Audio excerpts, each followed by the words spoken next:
This is She Fascinates Me, a podcast about women who are living with intention, curiosity, and heart.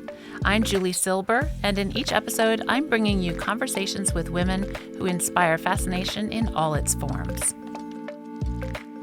Sometimes reinvention doesn't look like a big, sweeping life change. Sometimes it looks like showing up on a film set at the crack of dawn just to see what might happen.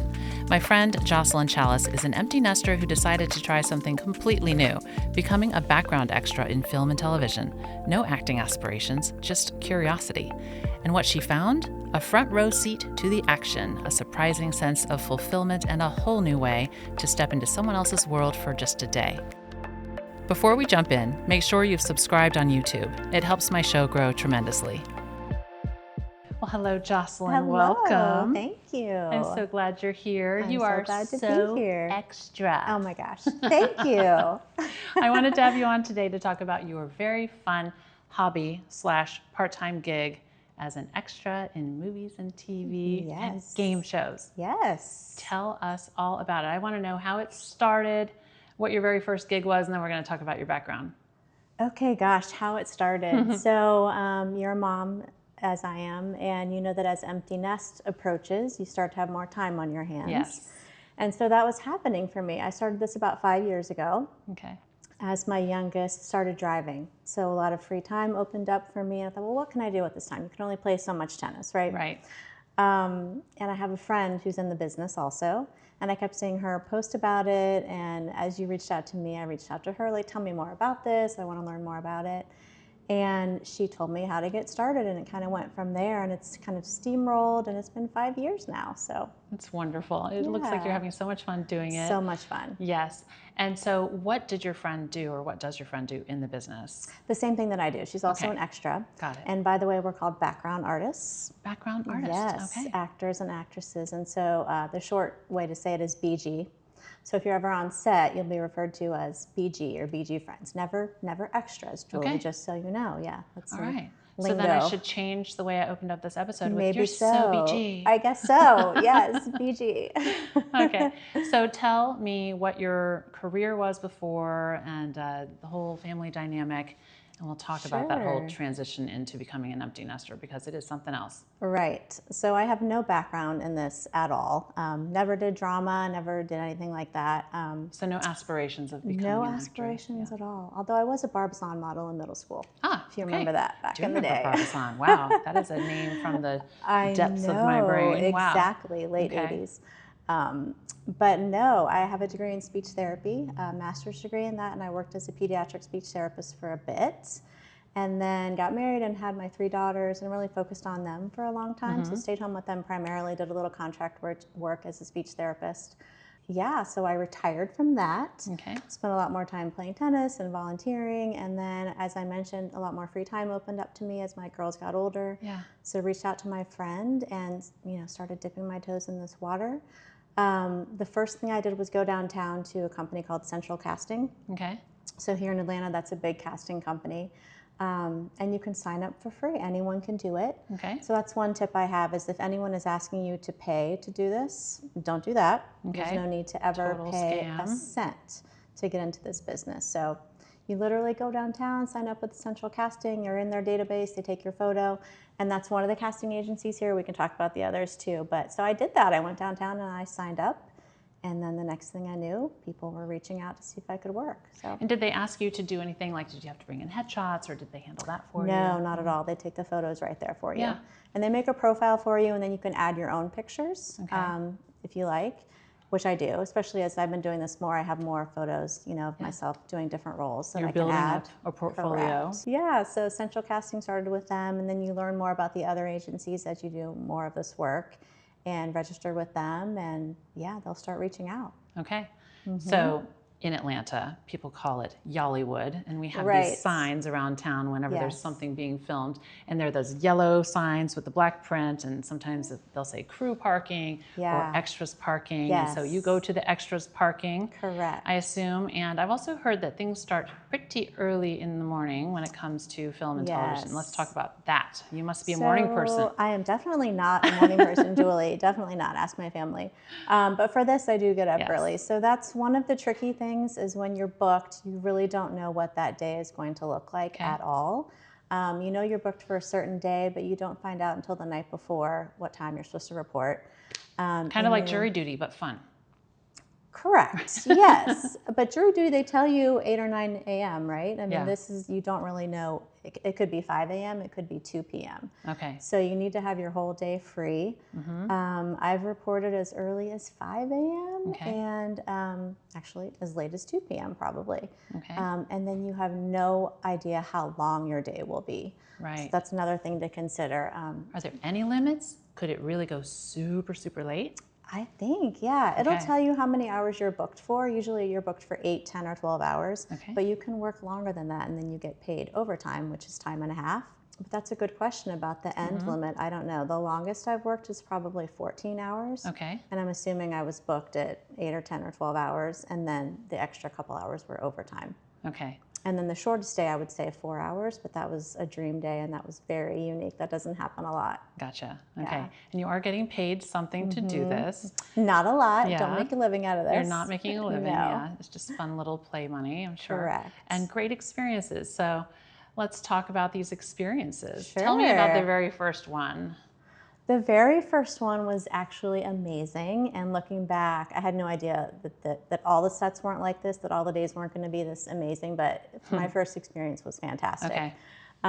First of all, it was with Rob Lowe, Wow. which you're of my generation, heartthrob from the 80s, 90s. So even still. Right? Yeah. Yes, and he is still very cute at however old he is now, I don't even know. But yeah, so even just being in the same room as him was so exciting. Yeah.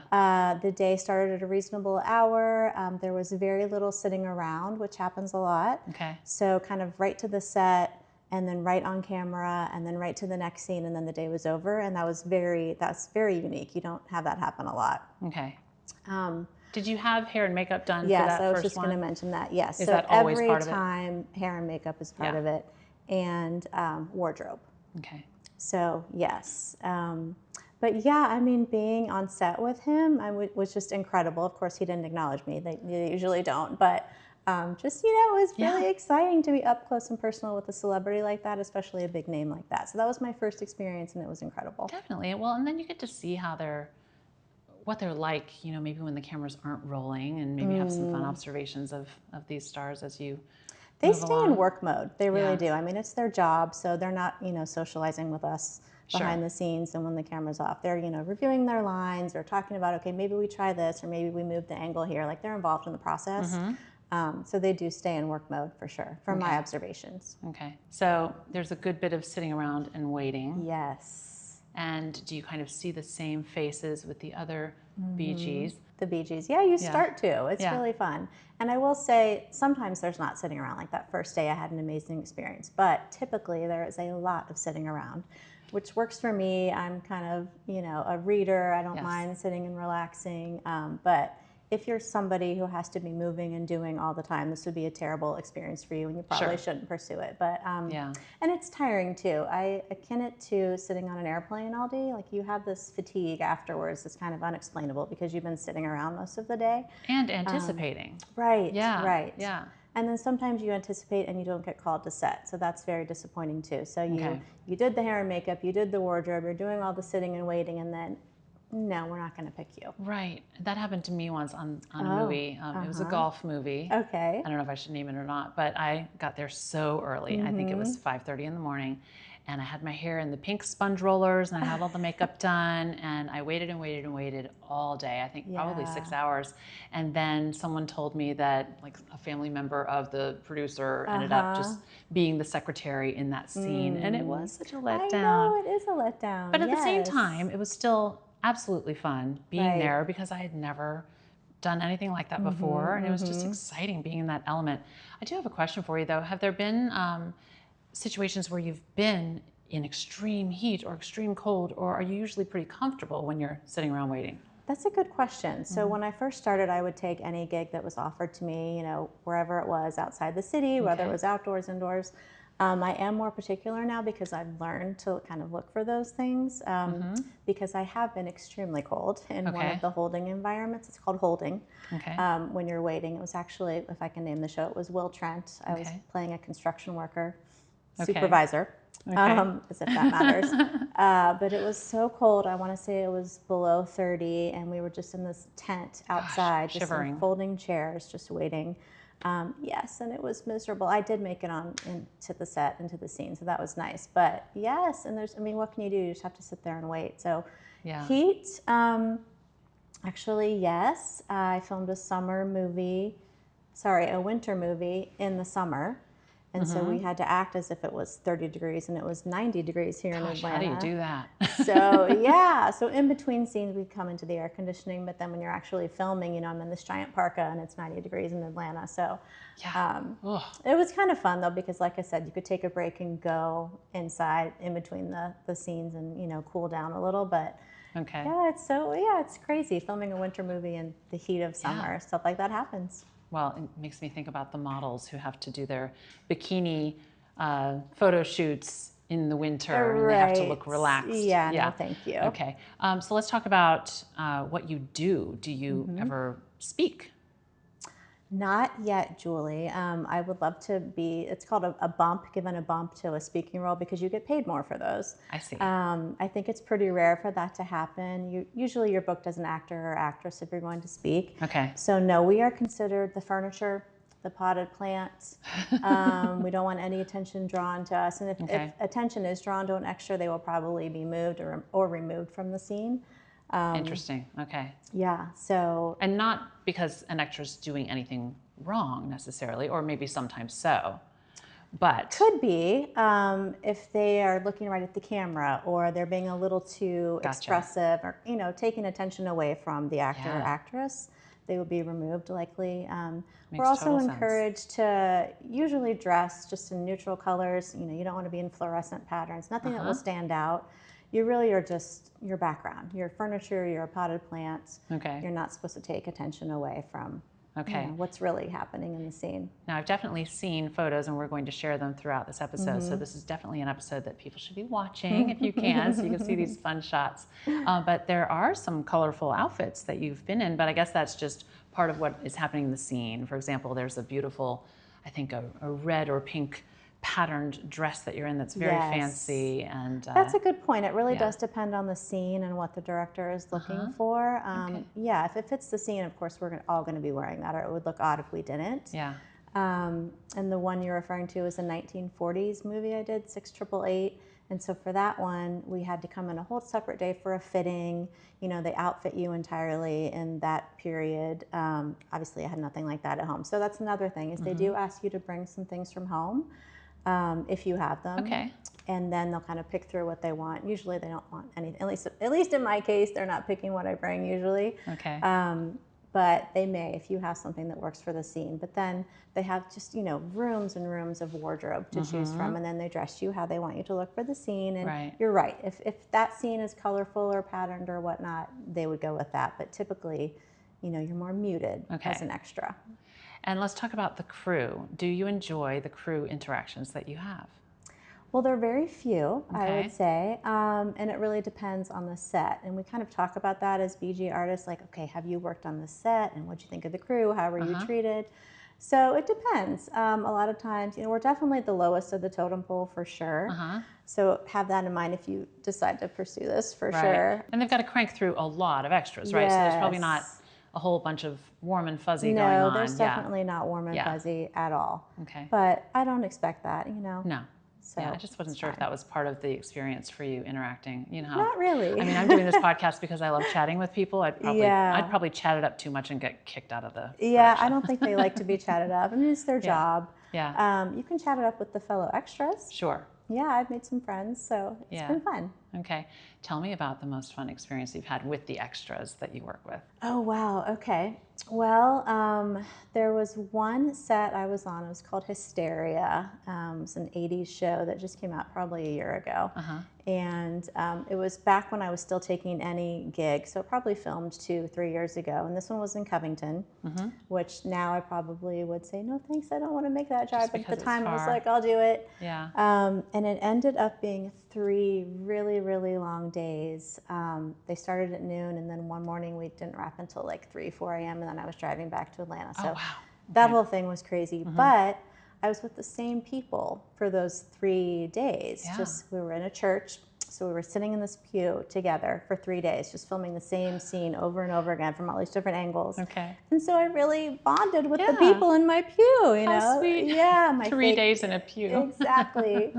So my fake husband and I became friends. Like they make little fake families. Like I had a fake husband. I had 3 or 4 fake children in the pew. So you just really bond, and like we're friends on social media now and keep up with what we're doing. And okay, are you working this set? Are you doing that show? And try to keep up with each other. Okay. And it must be so fun to get to see what you've been in and to find yourself in the scene. It's so fun. You know, we're going to share those pictures. Fun. It's your moment in time. Yes. Have you ever been part of a scene that's kind of racy or violent or just anything that's kind of extreme? Oh, interesting. Racy? I don't think so. Okay. It's not that kind of beachy work. No. I'm sure it's out there, but I haven't done it. Yeah. Can't think of violent either. I did do a Marvel movie, and it was kind of an end of the world scene. So we were to act as if the world was blowing up around us and all this violence was happening, but it wasn't actually. They add that in later. But just to be a part of a Marvel movie, let's just stop there. That was amazing. Incredible, yes. Yeah, I was a reporter. I'm a blur in like a millisecond of a scene. So. Okay. Have you brought in friends or family to do this with you on any occasion? So yes, I've talked my husband into doing this with me twice, and also my daughters. But my husband's only done it the 2 times, and he's gotten bumps both times. I mentioned the bumps for the speaking roles. Yes. You can also get a bump for being what's called a stand-in. And that's when you're standing in for the actor as they're setting up the lighting or the angles. You're the same height or the same hair color. And then they bring the actor in when it's time to film the scene. Okay. So the first day my husband did this with me, we were playing detectives on Found, I think the show was.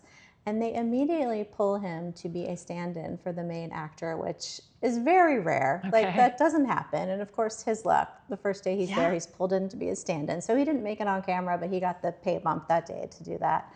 And then the second time we did 688 together, as I mentioned earlier, and they needed someone who was able to drive an old car with, I don't know, some kind of special manual. Yeah, well, but like old, like from the 1940s. Okay. And I didn't know my husband knew how to do this, but he does. And they pulled him in to drive a car, and again, he got a bump for that. So like, he just has, great luck he with loves this. Bringing that up every opportunity he has. Yeah. That's so cute. The 2 times he's done it. And then 2 of my daughters have done this with me as well, so that's been fun. Okay, now speaking of your daughters, let's talk about the game show experience you've had. Yes. So when you get into this world, you join a lot of Facebook groups and casting groups, and you hear about a lot of opportunities that you might not know about otherwise. Like, I had no idea all of this stuff filmed in Atlanta, the shows, but then also the game shows. Atlanta is actually a hotspot for game shows I had no too. idea. I know, I didn't know either. I mean, Our Family friend Feud, Amy, maybe. I wonder if Amy knows that. She's so into game shows. Oh. Amy, gotta talk to Jocelyn. Yeah. You need to go on a game show, Amy. So I started hearing about game shows, and I thought, well, why not? That's never been on my radar ever, kind of like this. But, you know, I have some free time. It sounds fun. So my middle daughter and I, we have kind of the same brain, and we do well with games together. We tried out for 25 Words or Less. It's with Meredith Vieira. I remember her. Yeah. So long story short, we made it onto that game show. I had a super fun experience. Didn't really win much, but it was fun. And then from that, I heard about another casting opportunity for a game show called Scrambled Up. That was also fun, still filming in Atlanta. And then my husband and I just tried out for one together, actually, called Flip Side. So we'll see. It's called The Flip Side? The Flip Side, yep. Okay, do you know anything about how that game show works? Well, yeah, we had to pretend to play it for the audition. Oh, okay. Yeah, okay. yeah. That's how the auditions work? Yes. They well, wanna there's see how you multiple play the game. rounds. First, you do the online application. Then you do a quick Zoom with someone, and then if you make it past there, then you do like a fake show with somebody. And then typically you'll go in person. It's a very long process. Okay. Yeah, more than you would expect. To put together a game show. Yeah. Wow. I know. Yeah, so the appreciation you must have when you're not so busy on set, just sitting in your living room watching television, you must have this whole other dimension of appreciation for what goes into entertaining all of us. Definitely. And it's funny, I'm more aware of the BG too. Like, okay, what are they doing? And they just crossed in the last scene and they're crossing again. Like, it's funny. Things that you never would have noticed before, you pay attention to now. Totally. Oh, it sounds like so much fun. I'm really glad that you found it. And that is the magic of becoming an empty nester. And I think just the magic of being a woman in general, right? We have so many opportunities in our lives to do so many different things and to be so many different people and to have so many roles. Yeah. Pun intended. Right. And now, a quick giving intermission. Don't fast forward, your karma is watching.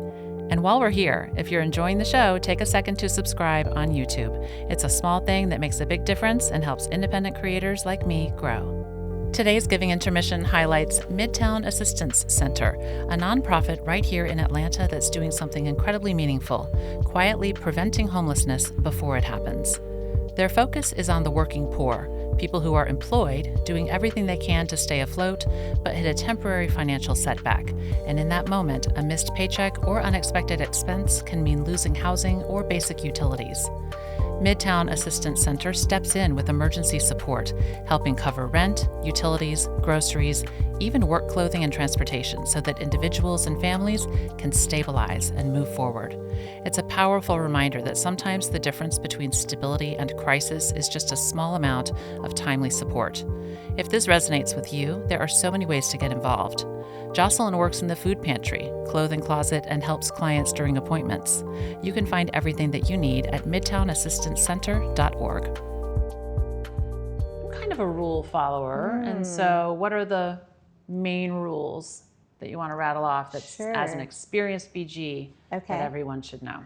The main rules are to arrive early. If you arrive on time, you're considered late. So keep that in mind. Good life lesson in general. Yes. Do not speak to the talent. Don't speak to the actors and actresses. And don't take out your phone. No phone, no photos, pretty standard stuff. Sure. Okay. Makes sense. And it's tough to put your phone away for the whole day. I bet it is. Yes. You can put it out in the bathroom or when you're on a break, but they don't like to see your phones out there. Yeah, and so is there someone kind of walking around monitoring that? Yes. Yeah. And it depends on the set, how strict they are, some more than others, but yes. I could imagine you might be asked to leave if you're not following that rule. Yeah. So Marvel that I mentioned earlier, they are super strict, so lots of NDAs. They would take your phone and put it in one of those pouches that some of those schools have that lock up now, and you don't get it back till the end of the day. So that's on the extreme end. But you've got to be willing to do that. You have to be willing to do that and make sure somebody else has your kids' contact info if they need to reach someone, and so you're off for the day. Okay, all right. And sometimes it can be nice to be disconnected, I would imagine. But you've got other things that you're doing because you're not able to really scroll in that situation. So you're reading a book. What else do you like to do? The book is the way I go. Just a book. I mean, what else can you do? I mean, you're used to having your phone in this day and age, so if you don't have it, I think some people bring crossword puzzles. Sudoku, but I usually just bring a book or two. Yeah, you can practice some of your game show skills too. Right. Okay, as I mentioned before, I'm enjoying learning terminology and new words here and there. So what kind of lingo have you picked up on? Sure. Well, I told you the big one, which is we're considered BG, not extras. This is something funny I learned probably my second or third time doing this. Is another fellow BG said, hey, do you know where crafty is? Do you know this term? Yes. Well, is it the craft food? Yes, but Julie, I did not know this. And is it, I've always wondered, is it craft with a C or a K? It's with a C. It is with a C. Craft services with a C. But I said, the what? He said, crafty. And he said, the food. Yeah. So that's something we didn't touch on, is there's usually a snack table for us to help ourselves from, which is nice. But it's called crafty, Julie, in case you were wondering. So I like that it's called crafty. I've never heard crafty before. I've always heard of craft services. And I didn't know if it was with the K because I didn't know if there was any kind of branding involved. No. Okay. It's with a C. That's probably a good thing that you're not just sitting around eating mac and cheese. There's different crafty for the extras and the crew, perhaps, than for the stars who are eating the more bougie food? 9 times out of 10, it's different, and it varies set to set. Like we talk about that too as BG. How's the food? How's the crafty there? Because sometimes it's a lot better than others. Same with the meals. Usually we get a full meal or two in the workday, which is nice. Yeah. But, that varies as well. Sometimes it's a full spread with, full catering, salad to dessert, and sometimes it's, here's your sandwich. Okay. So you just really never know what you're getting into. But that is called crafty, by the way. Well, and as a snacker myself, I'm kind of a big snacker. I'm grazing all day. Can you bring your own Stanley full of water and your own snacks? You can, and I do recommend that for sure, because you don't know what the food situation is going to be. And it might be 8 hours before they offer you anything. So definitely bring your own food and your own water, yes. Okay. So crafty, and then just a kind of a silly one, we're shuttled around a lot throughout the day. So you start at holding, and then you're shuttled to set. And there might be another holding that you're shuttled to. So those are called the people movers. Okay. So get on the people mover, we're taking you to set. So not bus, not shuttle, people mover. Another tip is bring comfort shoes. So that's another term, comfort shoes. So again, early on, I did the Wonder Years, and of course, we were dressed in 1960s attire, including the uncomfortable heels. Okay.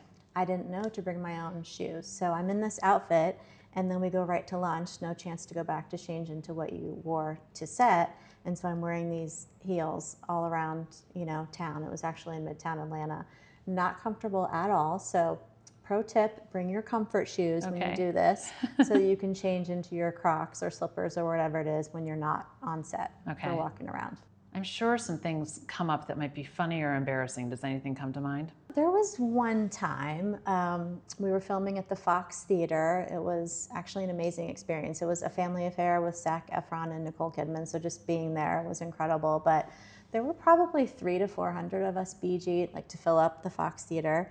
And I was excited because I got pulled to be a reporter. So I was in the front there, right next to Zac, which was amazing. But we were on a break sitting around, as I mentioned, happens a lot. And I had to go to the restroom. So I'm in the restroom at the Fox Theater. And of course, that's the time they decide that they're ready to start filming again. So they told everyone to go.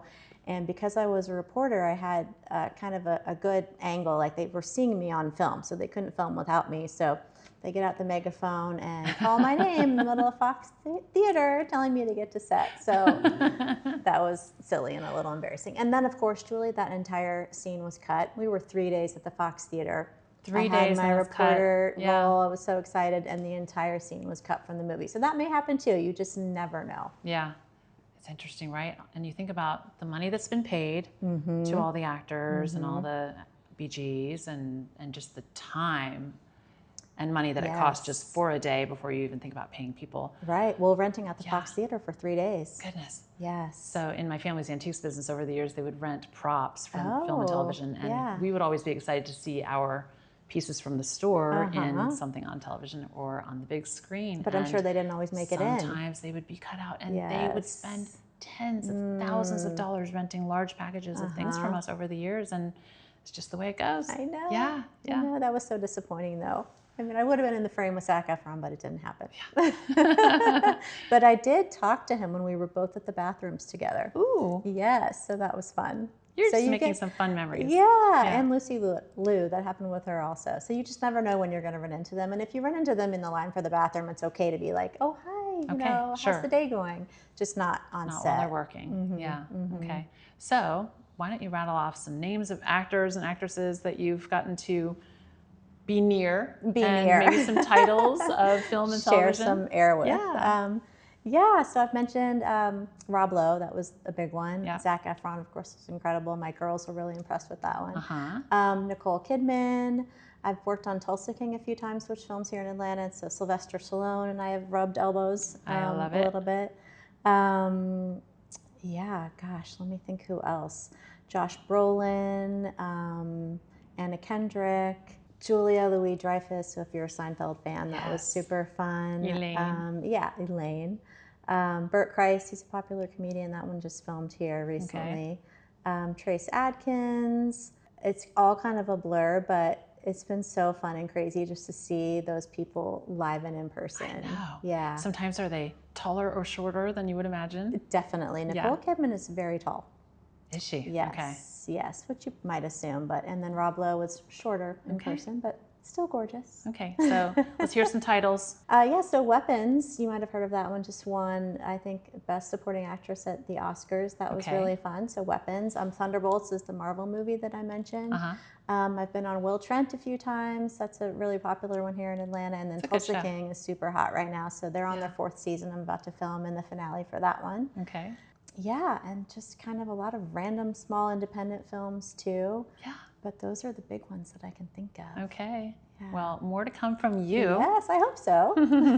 So some people take up pottery or golfing, maybe knitting as hobbies. You already play tennis. So choosing such an unusual hobby like this, Sure. kind of what's the big takeaway? Are you proud of yourself? What did you learn about yourself? I'm just curious, when you reflect on all that you've done and where you started, the boldness that it took to do something unusual like this. How do you feel about it now? Yeah.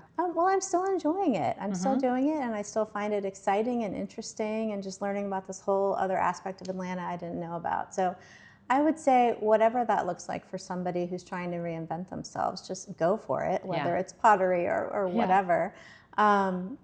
I assumed that you had to have some background in this, know what you were doing. Really, it just takes a willing personality and some flexibility, and anyone can jump right in. So I think it's never too late to reinvent yourself. As moms, I think as stay-at-home moms, you might struggle with your identity as your kids, leave the nest. Yeah, for and me, so I think did. it's, I think it's important to take that leap, whatever that looks like, and just jump in and try it. I'm having a blast. I'm so glad you are. And you used a word, you assumed, that you would have to have experience. And I think that word is so huge in a conversation like this, because an assumption can really get in your way, and it can really be a block or a wall. And I'm glad you plowed through that and just dove in and took a chance and tried something fun like this.